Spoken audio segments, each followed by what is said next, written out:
birinci, ikinci dəfə gedəndə səhvlərimin üzərində inkişaf edirdim. Üçüncü dəfə, dördüncü dəfə iştirak edəndə elə bildim ki, bar açısında sınaq imtahanı mən dədəmin öz yerdir. Yəni o qədər rahatlıqla gedirdim. Hər kəsə salam dostlar. Bugün mövzumuz IELTS haqqındadır. İstəyirik ki, bugün sizə IELTS-ə bağlı bütün təcrübələrimizi və bizim də əldə etdiyimiz bütün faydalı məlumatları bölüşək. İstəyirəm vaxt itirmədən keçək videomuza.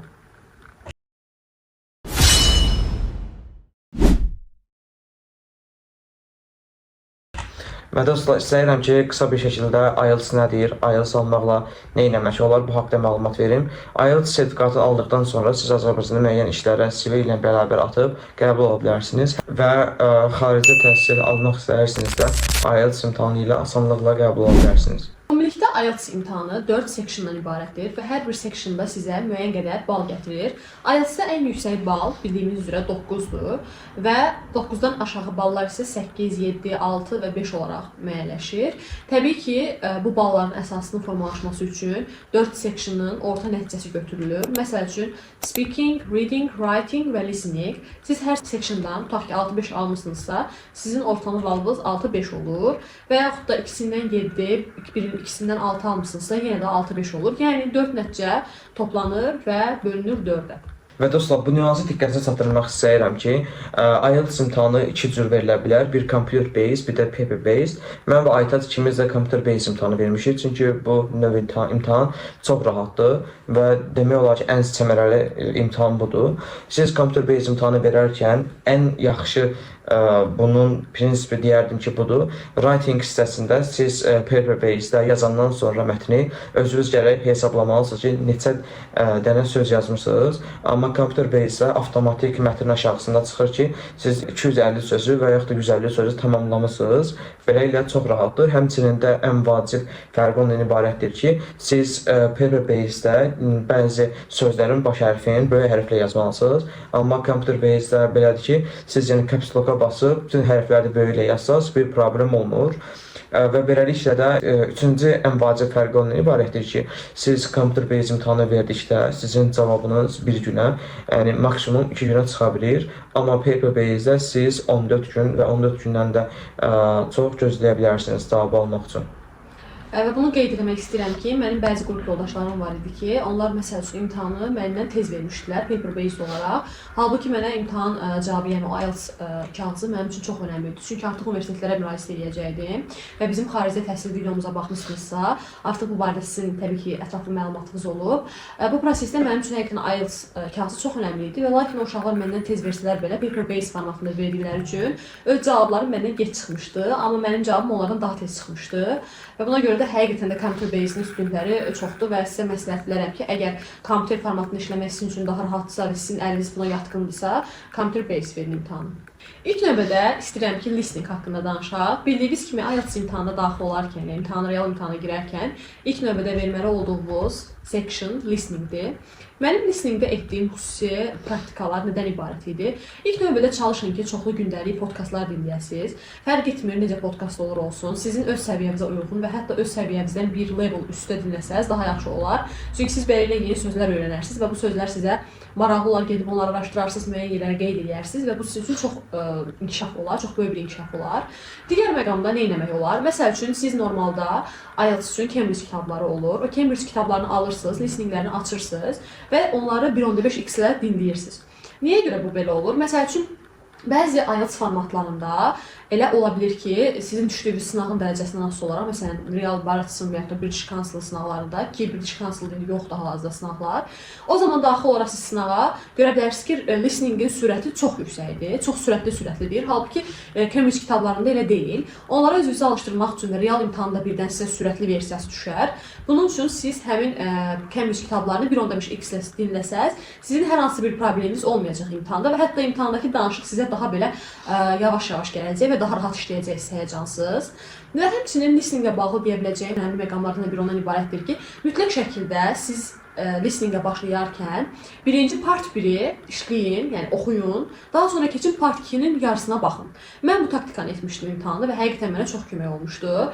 İlk növbədə part 1-i dinlədikdən sonra, yəni baxdıqdan sonra bir boşluqlara məndən burada nə istəyir? Məsəl üçün bəzən olur ki, adi bir söz olur və sözün qarşısında boşluq olur və artıq başa düşürsünüz ki, bu sözü təyin edən hər hansısa bir söz yazmalıyıq, yəni sifət yazmalıyıq.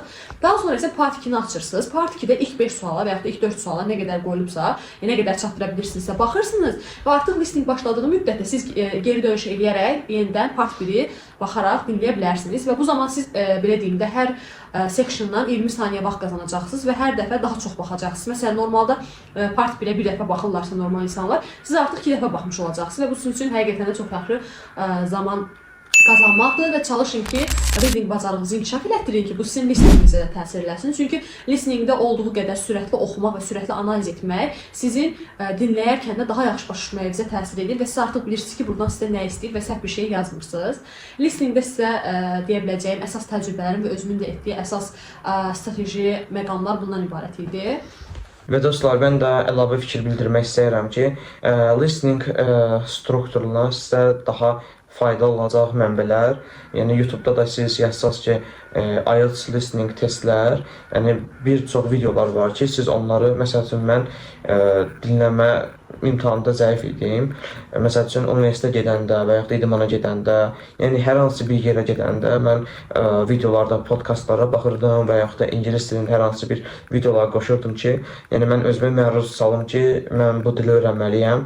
Yəni ingilis dilində həyatımı ingilis dilinə çevirmişdim. Və dostlar, dinləməni daha çox inkişaf etdirməkdən ötürü siz Cambridge kitablarını istifadə edə bilərsiniz. Aytazın dediyi kimi və Cambridge kitablarını bitirdikdən sonra çox şiddətlə tövsiyə görürəm ki, yenidən bitirdiyiniz testləri əlavə eləyəsiniz. Məsəl üçün, mən 3-4 dəfə artıq Cambridge kitablarının 18-dən məncə biz verəndə 19-a çıxılmışdı. 19-acan bitirmişdim. 3-4 dəfə təkrarlamışdım ki, artıq mən testlər işləyəndə əzbər formada bilirdim ki, birincinin cavabı nədir, ikincinin cavabı nədir. Bu sizin əzbərləmək deyil də, məsəl üçün hərfləri dedikdə, hər hansı bir sözü dedikdə, ona uyğun avtomatik bilirsiniz ki, mən kesin bunu səhv eləmişdim, indi mən bunu düz yazdım. Və mən düşünürəm ki, listeningdə ən asan section, yəni ən asan part 1 və part 4-dür. Niyə görə? Çünki bu zaman siz müəyyən bir boşluğu doldurursunuz və matching eləmirsiniz və yaxud da hər hansı bir ABCD variantı seçmirsiniz ki, ABCD variantı daha çətindir. Niyə görə? Çünki bu zaman sizə bir neçə dənə fikir verilir və o fikirlər arasından məsəl üçün doğru olanını və yaxud da yanlış olanı seçirsiniz. Amma boşluğu doldurmaq rahatdır. Niyə görə? Çünki zaten eşitdiyiniz bir şeyi oraya yazırsınız və buna görə də çalışın ki, part 1 və part 4-cü hissələrdən daha yüksək ballar götürəsiniz və hətta ona 10 yazasınız. Çünki mən elə etmişdim. Real imtahanda həqiqətən part 1 və part 4-ü demək olar ki, səhvsiz yazmışdım və bu mənim üçün çox böyük bir avantaj idi. Çünki part 2 və part 3 həqiqətən də part 1 və part 4-ü nəzərən daha çətin olur. Və dostlar, nəzərinizə çatdırım ki, siz bu cür faydalı videolara dəstək olsanız, like eləyib, abunə olsanız, sizin qarşınıza bu cür videolar çıxacaq. Yəni YouTube-da alqoritm belədir ki, siz məsəl üçün idmanla bağlı video baxırsınızsa, sizin kəşfinizə qarşınıza bu cür videolar çıxacaq. Əgər IELTS imtahanına müəyyən sayılı vaxtlar qalıbsa, sizə dəstək olsanız, bizə IELTS imtahanı haqqında part 2-ni çəkəcəyik ki, sizə dəstək olaq. İndi sən növbəti section haqqında danışmaq istəyirəm, reading sectionu. Mənə görə IELTS imtahanında ən çətin sectionlardan biridir. Niyə görə? Çünki dostlar, mən həqiqətən də kitab oxumağı sevməyən biriyəm. Yəni səbrim çatmır. Məsəl üçün filmə belə baxa bilmirəm, çünki səbirsiz bir insanam və filmin sonuna artıq gətirib çevirib sonuna baxıram. Bir başlanğıc, bir sona baxıram. Orta hissəsini öz beynimdə fikirləşib quraşdırıram. Yəni həqiqətən də səbrim yoxdur. Ona görə də Azərbaycanda öz dərs kitablarından, universitet kitablarından başqa heç bir kitabları oxumurdum. Yəni reallığı desək. Ona görə də reading mənim üçün çox çətin idi. Amma readingi inkişaf elətdirmək üçün nə elədim? Çalışırdım ki, söz bazamı inkişaf elətdirim və həmçinin mətni oxumadan sualların cavablarını axtarmağa çalışım. Bunu necə edirdim? İlk növbədə mən suallara baxırdım. Suallar məndən nə istəyir və mən nəyi yazmalıyam, onu bilirdim, başa düşürdüm. Daha sonra isə mətnə baxırdım. Və mətndə həmin abzasları tapırdım, highlightlayırdım öz beynimdə və yaxud da kompüterdə, computer base verəcəksinizsə, zaten highlight hissəsi olacaq. Yəni orada rahatlıqla highlightlaya biləcəksiniz. Daha sonra isə həmin sualların cavablarını götürüb rahatlıqla yazırdım.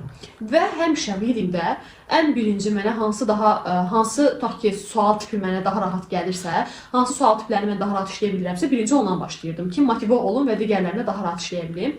Məsəl üçün mən true, false, not given hissəsində daha yaxşıyamsa, birinci ondan başlayırdım.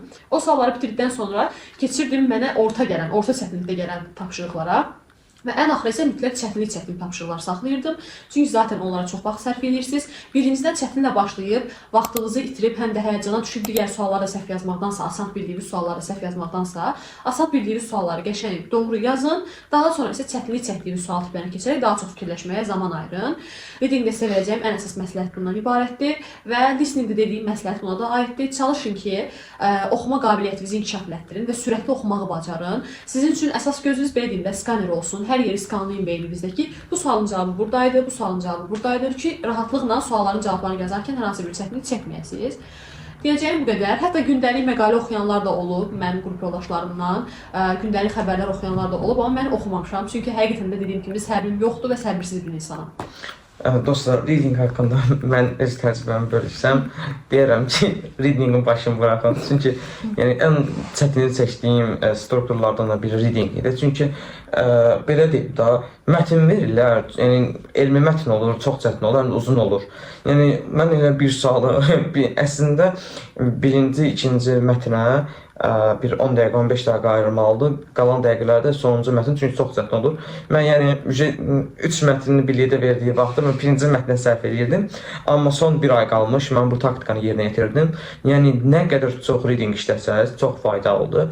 Vacib variantlardan da biri, siz keywordsləri, yəni açar sözləri highlight eləməlisiniz ki, siz suallarda o açar sözü görəndə artıq mətndə işarələmişsiniz deyə tez gözünüzə görsənəcək və rahatlıqla tapa biləcəksiniz. Bir də readingdə o boşluq olan sualın ən azı bir 4-5 suallıq bir boşluq olur. Yəni onun siz tez bir zamanda yaza bilərsiniz. Necə? Yəni siz orada abzasların birində olur o boşluq. Abzası tapsaz, yəni 2 dəqiqənin içərisində o boşluqların yerinə sözləri doldura bilərsiniz. Yəni belə. Və çox vaxtı demək olar ki, boşluqları doldurma hissələrində sinonimlər olur, sinonim oyunu olur. Yəni necə deyim? Məsəl üçün orada yazır ki, atıram hər hansısa bir söz, false sözü. False sözünün sinonimini yazır həmin hissədə boşluqda və siz həmin hissəyə false sözünün sinonimini yazırsınız. Yəni bir növ nə qədər çox sinonim bilsəz, həmin boşluqları doldurmada daha bir qədər sürətli ola bilərsiniz və o boşluqları doldurmağı daha tez bitirə bilərsiniz. Həmçinin mən Kənanın dediyinə də qatılıram ki, çalışın ki, skaner eləyin beyninizdə, artıq yerlərini bilin ki, zaman itirməyəsiniz və bayaq dediyim kimi artıq biləsiniz ki, hansı paraqrafda nə var və çox vaxtı sualların cavabları da paraqraflarda arıcıl olaraq gedir. Yəni müəyyən bir hissəni tapsaz, birinci məsələn boşluğu doldursaz, digər boşluq artıq digər cümlələrdən ibarət olur. Yəni həmin o doldurduğunuz boşluqdan sonraki gələn cümlələrdə digər boşluğun cavabı olur. İndi isə istəyirəm ki, writing barəsində danışaq. Ümumiyyətlə IELTS-də writing task 1 və task 2 olur. Task 1 adətən sizin hər hansısa bir qrafiki təsvir etməyiniz və yaxud da qrafik ola bilər, compare graph, line graph, bar graph, bar chart ola bilər ki, siz bunları təsvir edirsiniz. Yəni oradakı qrafik olur və yaxud da bəzən bir qrafik olur. Siz onu rəqəmlərlə və bəzi IELTS terminləri ilə deyim, ifadə etməli olursunuz və onun özündə yazılma strukturu olur. Yəni giriş hissə, əsas hissə və nəticə. Və ikinci hissə isə task 2 isə, yəni belə deyim, essaydən ibarət olur və siz bu zaman müəyyən bir mövzu qoyulur sizə və həmin mövzu haqqında yazırsınız və bunun da müəyyən bir növləri olur. Məsəl üçün agree disagree essay, discuss both opinion essay və yaxud da negative positive development essay və daha çox növləri var. Yəni bu növləri siz zaten IELTS-a hazırlaşarkən özünüz görəcəksiniz. Və bu tipli mətnləri həm mətn yazmaq, həm qrafik təsvir etmək üçün sizin nə qədər vaxtınız olur? Deməli, birində 20 dəqiqə idi, birində 40 dəqiqə. Aha, 1 saat. Aha. Task 2-də deməli 40 dəqiqə oldu, task 4-də 20 dəqiqə. Və dediyim kimi task 1 və task 2-nu bitirmək üçün sizin birlikdə 1 saat vaxtınız olur və çalışmalısınız ki, bu zaman bölgüsünü idarəli edəsiniz. Və mən məsləhət bilirəm ki, task 2 daha çox bal gətirir, task 1 isə daha deyim ki, asan bir tapşırıqdır və ona görə də task 2-ni müəyyən qədər tez başlayıb, daha ətraflı və daha geniş yazsaz və müəyyən terminlər olur. Yəni sizə düşən topikdən asılı olaraq müəyyən terminlər ola bilər ki, travel barədə düşə bilər sizə topik və yaxud da sports barədə, education barədə. Siz həmin mövzu barəsində əlavə terminlər öyrənərək öz söz bazanızı genişləndirib bu terminlərdən də istifadə etsəz öz esseyinizdə, sizin esse balınız, task 2 balınız yüksək olacaq. Task 1-də isə gördüklərinizi yazırsınız. Yəni orada hər hansısa bir fikir və yaxud da yeni bir ideya ortaya qoymursunuz. Buna görə də task 1-ə bacara bildiyiniz qədər qısa zaman ayırsanız, yəni 15 dəqiqəyə, 20 dəqiqəyə bitirə bilsəz, mütləq şəkildə əla olar. Lakin bu məqamı da nəzərinizə çatdırım ki, task 1 və task 2-nu yazarkən sizə məsləhətim, ən əsas məsləhətim ondan ibarətdir ki, mütləq şəkildə task 1, task 2-nu bitirdikdən sonra 5 dəqiqə zaman ayırın və bu zaman müddətində bütün yazdığınız essay və həmçinin task 1-i yoxlayın. Necə yoxlayın dostlar? Məsəl üçün mən özüm computer based imtahanı vermişəm və imtahanı yazdıqdan sonra, yəni task 1 və task 2-nu bitirdikdən sonra writing section'ını baxdım ki, bəzi səhvlər etmişəm və hərfi səhvləri buraxmışam, onları düzəltməmişəm. Və bu zaman tez başa qayıtdım və onların hər birini düzəltdim. Daha sonra yenidən bir dəfə oxudum və artıq gördüm ki, heç bir səhvim yoxdur. Siz də bunu mütləq eləyin, çünki hər bir xırda hərf səhvindən, qrammatik səhvlərdən, zaman səhvlərindən mütləq şəkildə bal çıxırlar və bu da sizə çox böyük təsir edə bilər. Məsəl üçün, elə ola bilər ki, siz həqiqətən gözəl ideyalar yazmısınız, gözəl terminlərdən istifadə etmişsiniz, amma cümləni səhv qurmusunuzsa və yaxud da zamanlara diqqət etməmisinizsə, artikla diqqət etməmisinizsə, bu zaman sizin balınızı kəsirlər. Mütləq şəkildə buna diqqət edin. Dostlar, deməli bu əvvəlki hissələr dediyim kimi, yəni computer based-də bu fərqlilik var ki, siz yəni writing-də bütün sözləri caps lock-la yaza bilərsiniz, yəni böyük hərflərlə. Yəni bu sizdən heç bir bal çıxılmayacaq. Bu çox rahat bir iş oldu. Və də ən vacib məqamı sizin diqqətinizə çatdırmaq istəyirəm ki, yəni task 2-ə 250 söz verilibsə, task 1-ə 150 söz verilibsə, yəni bir çox tələbənin sualı bu idi ki, yəni mən çox yazsam necə olar, az yazsam necə olar? Siz yəni bu limit saydan aşağı yazsanız sizdən bal çıxılacaq təbii ki, amma yəni çox saysanız sizin faydasıdır, yəni bir ziyanı yoxdur. Bir də ən əsas məqamlardan biri budur ki, yəni writing task 1-in özünə məxsus bəzi standart şablonları var. Yəni giriş, məsəl üçün main body 1-ə, main body 2-ə, onlara uyğun giriş şablonları var, yəni cümlələrdir. Siz məsəl üçün o cümlələr də advanced, yəni elmi cümlələr sayılır. Yəni siz o cümlələrdən əzbərləyib istifadə etsəz, sizin üçün üstünlük, yəni sözlər nə qədər mürəkkəb, qəliz olsa, sizə daha çox bal verilir. Məsəl üçün, ona əlavə eləmək istəyirəm ki, məndə task planda compare graph düşmüşdür real imtahanda və compare graphın özünüz bildiyimiz kimi xüsusi bir yəni strukturu var ki, həmin o struktur digər bar qrafın, line qrafın strukturundan fərqlidir və ona görə də mütləq şəkildə sizə artıq dərəcədə xüsusi diqqətli olmağınızı tələb edirəm ki, hər bir struktura fərqli yanaşasınız və fərqli şəkildə əzbərləyəsiniz, yəni öz beyninizdə yerləsin ki, digərlərindən qarışdırmayasınız. Çünki həqiqətən dostlar, imtahan formatı o qədər insanı həyəcanlandırır, sizi sıxışdırır, sizin həm psixoloji olaraq hazırlığınızı yoxlayır, həm mental, həm duyğusal, həm vaxt idarə etmək. Ona görə də çalışın o qədər hazırlıqlı gedəsiniz ki, siz artıq strukturları bir-birinə qatmayasınız ki, məsələn, compare qrafın strukturu necə idi, bar qrafın strukturu necə idi, line qrafda necə idi və yaxud da maplərdə necə idi, process chart necə idi. Yəni mütləq şəkildə hər birinin strukturunu, yazılma strukturunu və oradakı istifadə olunan elmi cümlələri ən azı hamısını əzbərləməsəz də, yəni sizə uyğun olan, sizə daha rahat olanını əzbərləyin ki, siz orada çətinlik çəkməyəsiniz. Bildiyiniz kimi, hər bir beynəlxalq dil sertifikatı verən mərkəzlər, yəni Barasın olsun və yaxud da British Council olsun, examinerləri, speaking examinerləri fərqli olur. Lakin bütün speakinglərdə ən önəmli məqam ondan ibarətdir ki, çalışın ki, qarşınızdakı examinerlər çox səmimi və çox gündəlik, rahat ünsiyyət qurulmuşsunuz kimi bir ab-hava yaradasınız. Qətiyyən sıxılmırsınız, qətiyyən examiner qarşısında özünüzü ona həyəcanlı hiss etdirmirsiniz. Elə davranırsınız ki, sanki gündəlik bir söhbətdir və siz bu söhbəti sadə bir dostluğunuzla, yəni sakin şəkildə edirsiniz. Ümumiyyətlə, speakingə hazırlaşarkən mənim ən çox etdiyim özəlliklərdən biri öz səsimi yazaraq dinləmək olmuşdu. Telefonu götürürdüm, bir mövzu qoyurdum qarşıma, məsəl üçün speaking part 1. Qoyurdum, məsələn, suallara cavab verirdim ki, where are you from? What do you like to do in your free time? Başlayırdım onlara cavab verməyə və çalışırdım ki, hər suala 20-30 saniyədən çox cavab verməyim. 20-30 saniyə ərzində cavab verim. Daha sonra isə part 2. Part 2-da müəyyən bir mövzu götürürdüm və başlayırdım həmin mövzunun haqqında eyni qaydada səsimi yazıb 2 dəqiqə danışmağa. Çalışırdım ki 2 dəqiqəni nə ötməsin, nə də 2 dəqiqədən az olmasın və bu real imtahanında da belə oldu. Məni ekzamen özü dayandırdı ki, artıq yetər bəsdir.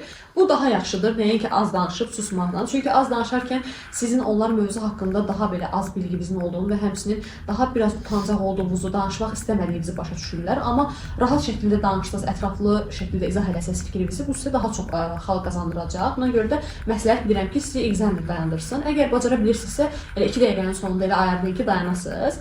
Və digər bir section isə, yəni part 3 isə tamamilə sizin məntiqi cavablar əsasında fikrinizi əsaslandırmalı olduğunuz bir sectiondur.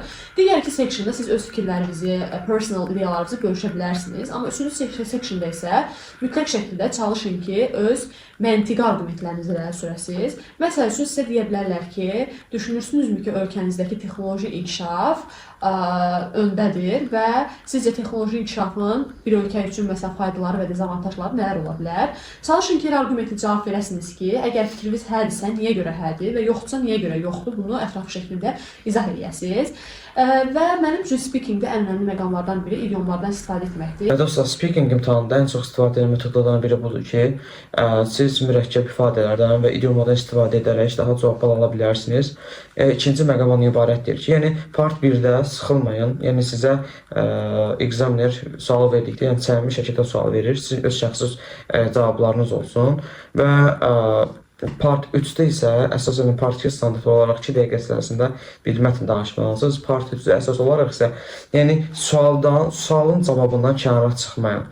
Yəni siz danışmaq üçün kənara çıxsaz, o sizin balınızın minusu olacaq, yəni balınızdan çıxacaq. Yəni nə bilirsinizsə 2 cümlə, 3 cümlə danışın, amma qısa konkret yəni sualı cavablandırın.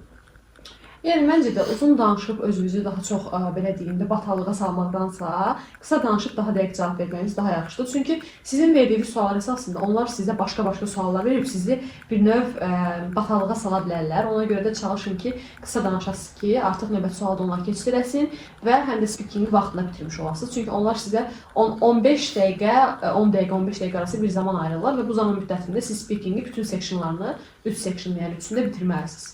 Və speakingdə bizim ən çox işimizə gələn məqamlardan biri də ondan ibarət idi ki, biz ikimiz onlayn dərsə qoşulurduq Zoom üzərindən və biz hər gün müəyyən bir mövzu götürərək söhbət edirdik mövzu ətrafında və sizə məsləhət bilirəm ki, siz də özünüzə bir partner tapasınız və onunla hər gün müəyyən bir mövzuları müzakirə edəsiniz və bu sizin həm öz şəxsi fikirlərinizi inkişaf elətdirir, həm də qarşı tərəfin fikirlərindən siz ilham alaraq artıq o ideyalar əsasında, yeni bir fikirlər əsasında siz də cümlələri qurursunuz, arqumentləri gətirirsiniz. Yəni bu sizin tək tərəfli inkişafınıza deyil, həmçinin qarşı tərəfin fikirlərini öyrənməyinizə və qarşı tərəfin inkişafında çox böyük töhfə verir. Yəni ki, əgər bir tanışınız, dostunuz yoxsa, yəni bu metoddan istifadə edə bilərsiniz. Məsələn, güzgü qarşısında danışıb, siz tez-tez öz-özünüzə baxıb bir mövzu haqqında danışa bilərsiniz və yaxud da videonu çəkib, sonradan videoya qulaq asıb baxaraq, yəni harada səhv eləmişsiniz, harada tutalım da cavab verə bilməmişsiniz, baxıb oranı daha da gücləndirə bilərsiniz. Dostlar, gəldik videomuzun sonuna. İstəyirik ki, hər videoda dediyimiz kimi sizinlə qızıl məsləhətlərimizi bölüşək. Dostlar, mən öz təcrübəm əsasında deyə bilərəm ki, yəni çalışın IELTS imtahanına çox hazırlaşmayın. Necə çox hazırlaşmayın? Yəni siz 3 aylıq proqrama məşğul olursunuzsa, 3 ay proqramı bitirdiniz. Yəni 10 gün self-study hazırlaşın. Ondan sonra imtahan bilet alın və imtahanda iştirak edin. Çünki həqiqətən mən tanışlarımda görmüşəm. Məsələn, 3 aylıq proqramda onu uzadır 6 aya. Yəni hazırlaşmır, tənbəllik edir 6 ay, 7 ay. Amma ondan sonra da sizin IELTS-ə hazırlaşmağınız, yəni həvəsiniz olmur. Yəni həvəsiniz ölür, tam vaxt ayıra bilmirsiniz. Amma çalışın, müəyyən müddət qoyun, plan qurun, həvəsiniz olsun və 3 aydan sonra imtahanda iştirak edin. Yəni çox faydası olacaq sizə. Mənim ən önəmli bildiyim məsələlərdən biri də mütləq şəkildə çalışın dostlar, sınaq imtahanında iştirak edəsiniz. Sınaq imtahanı real imtahan formatı ilə birəbir eynidir. Amma çətinlik və yaxud da asanlıq dərəcələri eyni deyil. Çünki sınaq imtahanı real imtahandan daha çətin olur. Nə üçün? Həmin imtahan mərkəzinin özünün müəyyən bir müəllim heyəti olur ki, həmin heyət o suallara əvvəlcədən baxır, onaylayır və daha sonra onu real imtahana qoyur. Lakin sınaq imtahanında bu belə olmur. Onlar öz test mərkəzlərində olan bütün testləri qarışdırırlar və sizə bunu sınaqda qoyurlar.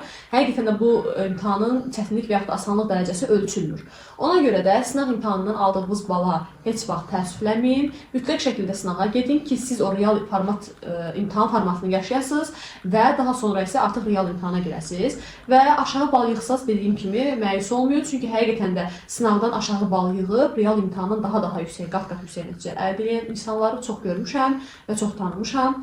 Və digər bir əsas məsələ isə mənə görə mütləq şəkildə düzgün insan irəliyin və düzgün insan seçin. Çünki IELTS-a uşaqların çoxsu fərqli-fərqli müəllimlər yanına gedir və hərənin fərqli-fərqli bir təcrübəsi olur IELTS-a bağlı hər müəllimin. Amma elə müəllim seçin ki, onun nəticəsi 7 və 7.5-dən yuxarı olsun ki, sizə hər hansısa bir töhfə qata bilsin. Mən düşünürəm ki, 6.5 yığan bir müəllimin o qədər də çox təcrübəsi olmaz və o qədər də çox imtahanlar barəsində biliyi olmaz və elə müəllim seçin ki, o müəllimin daima güncəllənən IELTS mövzularıyla bağlı, həmçinin IELTS topiklərlə bağlı, IELTS-ə bağlı qaydalardan məlumatı olsun və biz də çünki elə bir müəllimi seçmişdik və istəsəz IELTS-ə bağlı getdiyimiz müəllimin adını və həmçinin onun kursunu daha sonra bu videodan sonra şəxsiyə yazaraq, Instagram hesabı üzərindən bizə yazaraq bu barədə məlumat əldə edə bilərsiniz. Yəni sizin bu yola çıxdığınız insan həqiqətən də çox önəmlidir. Çünki o istəsə sizi həqiqətən sıfırdan da inkişaf etdirə bilər və yaxud da elə bir şərait yarada bilər ki, siz özünüz necə deyim, hesabınızı oxuya bilərsiniz. O müəllimin sizə sıfır təsiri olmaz. Ona görə çalışın ki, düzgün insan irəliyin. Həqiqətən də bu da çox önəmli məsələlərdən biridir.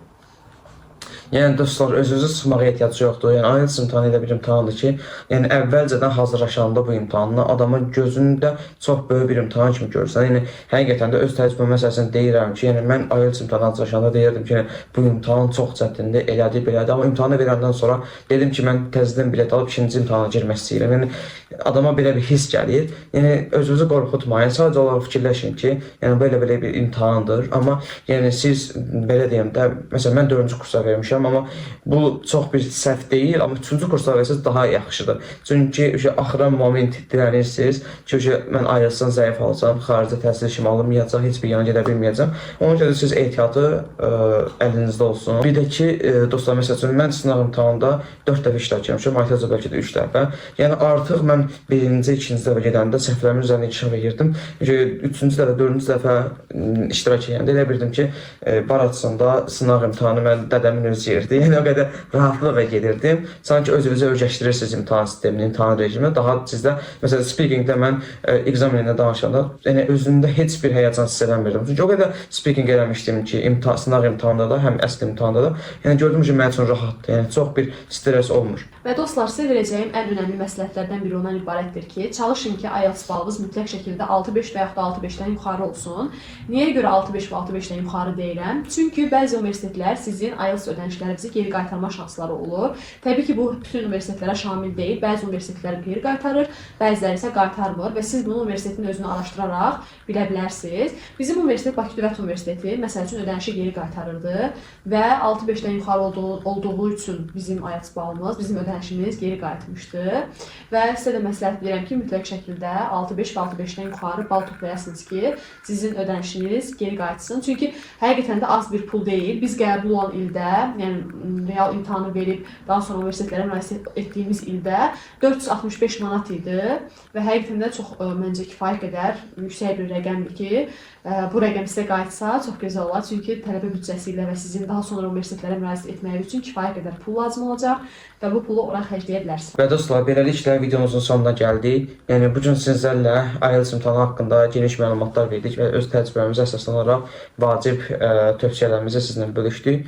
Yəni siz videomuza dəstək olaraq daha da bizə həvəsləndirirsiniz və növbəti videolar hansı mövzu haqqında olursun, siz bunu şərhlərdə yazaraq və suallarınız olsa belə Instagramdan bizə direktdə yazıb suallarınızın cavabını tapa bilərsiniz. Dinlədiyiniz üçün təşəkkür edirik və sizin dəstəyinizi gözləyirik. Təşəkkürlər. Görüşənədək.